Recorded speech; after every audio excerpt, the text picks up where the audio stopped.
আসসালামু আলাইকুম।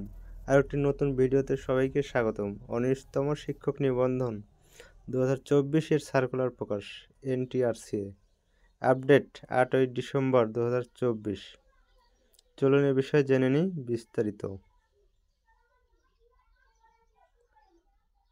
১৯তম বেসরকারি শিক্ষক নিবন্ধনে নতুন নিয়োগ বিজ্ঞপ্তি চলতি বছরের ডিসেম্বর কিংবা নতুন বছরের শুরুর দিকে প্রকাশ করতে যাচ্ছে এনটিআরসিএ সূত্র।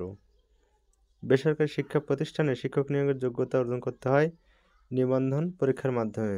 সর্বশেষ তথ্যমতে এ যাবৎ পর্যন্ত ১৭টি শিক্ষক নিবন্ধন পরীক্ষার ফলাফল প্রকাশিত হয়েছে। আর এ সকল ফলাফল অনুযায়ী নিবন্ধন পরীক্ষায় উত্তীর্ণের হার ৬.৮৪% প্রায়। তো ভিউয়ার্স, এ ছিল আজকের সর্বশেষ এনটিআরসিএ থেকে পাওয়া আপডেট। সবাই ভালো থাকবেন। আজকের মতো এ পর্যন্তই। ধন্যবাদ। আসসালামু আলাইকুম।